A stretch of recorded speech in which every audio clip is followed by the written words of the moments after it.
Hello everyone and welcome to my channel. Today we're doing another very peculiar reading about something that popped up in my life and I just had to research. And now I'm going to spread that research into your unfortunate ears. So, brace yourselves. Today we're looking at whether or not the octopus came from space. There has been an idea floating around the internet for some time now that the humble octopus is in fact an alien. As in, flying to Earth from outer space type of extraterrestrial. And just asking Google the question, are octopus aliens? It will tell you that the answer is in fact, yes. Looking a bit further, and you'll find various headlines like, facts about octopuses that prove they are aliens. And, are octopuses aliens? New theories argues Earth was seeded by interstellar genetic code. Each article sensationally announcing that 33 scientists agree that octopus originated from space. So, is this amazing claim true? Have aliens been among us this whole time, just hiding in the seas, pretending to be rocks and getting eaten by sharks? No, they haven't. It's all nonsense. It's utterly unfounded nonsense. Just more clickbait headlines that deliberately mislead people and spread pseudoscientific ideas. No one legitimately takes this concept seriously. But, I have to admit, these papers didn't actually pull this idea out of nowhere. It is, in fact, based, however loosely, on a genuine scientific paper that has been published. A heavily disputed, heavily ridiculed, and barely scientific science paper. And besides, octopus are from space isn't even technically what this paper claims. So, the original science paper is titled Cause of Cambrian Explosion, Terrestrial or Cosmic. It proposes that a major influence in the diversity of life around 550 million years ago was the influx of viruses and the like coming to Earth via meteorite impacts.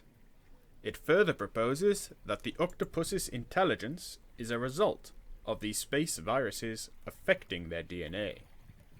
Just in this alone, it's made clear that they do not claim the octopus arrived fully formed from space. It was merely affected by a space virus. However, the paper also goes on to suggest it is possible frozen eggs or embryos may have been brought safely on those very same exploding fiery boys from space. But for now, in the first half of their paper, they propose the virus hypothesis. It is fairly well understood that the viral infections and the like can indeed influence DNA structures and cause alterations. But this is not the issue. Space is the issue. To propose that living entities can survive interstellar travel, drift towards our atmosphere over the eons, and happen to find our planet suitable for their existence requires some data to back it up. Much of this data would seem to rely and pointing out that the octopus looks weird. They're too clever and can do funky stuff like change colour and stuff. There is some legitimate genetic claims that the octopus and some other cephalopod have DNA and RNA interactions that are unlike the majority of other earthbound life.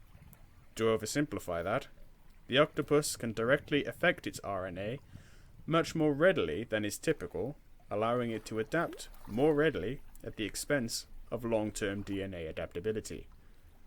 Now, I'm not a DNA specialist, so a lot of the papers there meant very little to me, but that was the gist of what I understood. However, it is easy to explain all this within the known evolutionary systems, and it doesn't show any signs of being alien. And it is, of course, worth noting that the fossil record for the octopus is on par with other cephalopods and marine animals during this period. But they do look weird. And still, no legitimate biologists give credence to any extraterrestrial characteristics. Well, even if we don't see any sign of alien DNA, could viruses or embryos still come from space? No. Practically speaking, no. The first line in the abstract of this paper reads, "We review the salient evidence consistent with or predicted by the Hoyle Wickramasinghe, a name I'm presumably butchering, their thesis on cometary biology." And the bulk of the space octopus argument would seem to hinge on this Hoyle-Wick thesis. So obviously, we ask what this thesis could be. It's a study done by Sir Fred Hoyle and Professor N. Chandra Wickramasinghe, done around the late 60s and early 70s, in which they concluded space dust was in fact frozen organisms. This paper supposes that all life originally came to Earth from space, based on the Hoyle-Wick analysis of interstellar dust, extrapolating from the Pasteur hypothesis that life does not spontaneously come into being, so must have originated from elsewhere. Therefore, life on Earth must have originated from off-world. Ignoring that all this hypothesis does is push the problem further down the road a bit, it is also flawed in looking at the system as it stands now, in part with lots of things that eat early fragile life, not as it was around 3.7 billion years ago. Regardless, life could still be drifting around as space dust, except there is still no supporting evidence for this. The Hoyle-Wick paper essentially correlate a spectrum analysis of organic molecules on Earth with a very similar analysis of space dust and conclude space viruses. They have done much more work into their theories of panspermia, and if you want to know more, you needn't bother looking within the pages of scientific papers or NASA data. You need only tune in to Ancient Aliens on the History Channel. The Hoyle-Wick paper is also highly ridiculed and not taken seriously by the scientific community. The correlations it cites lack substance, and so the conclusion that they found space life lacks the evidence needed. Therefore, the primary research that cause of the Cambrian explosion, terrestrial or cosmic, is itself founded on, falls away, leaving only unfounded, unscientific fantasy in its wake. They are essentially claiming that octopuses are weird, and they want there to be proof for aliens, therefore they correlate the two. Octopuses came from aliens. So, to bring it all to a conclusion, the original news headlines, they're exaggerative. The claims that they make aren't even in the original source paper. The paper itself lacks any evidence and any substance. It cannot back up its claims. The paper is founded on an equally unsubstantiated paper, and no legitimate scientists or biologists working in any of the related fields give any degree of credence to the paper's claims.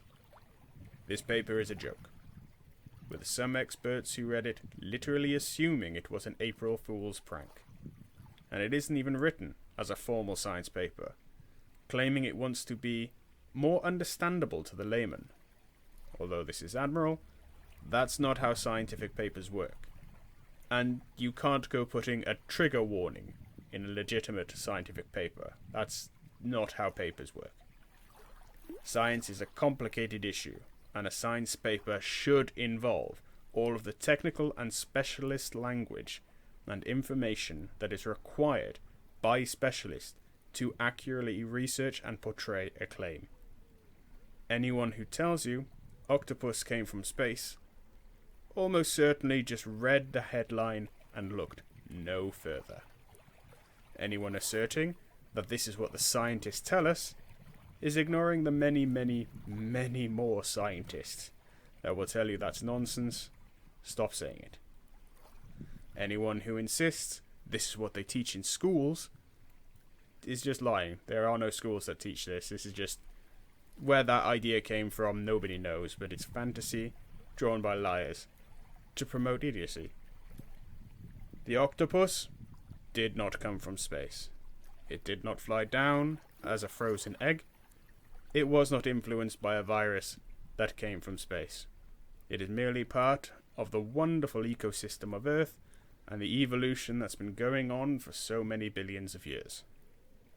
They are fascinating and adorable little buggers, but they're far too clever to be treated in this ridiculous fashion.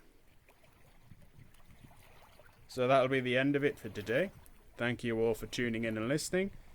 If you could do all those stupid YouTube things, that would be very much appreciated.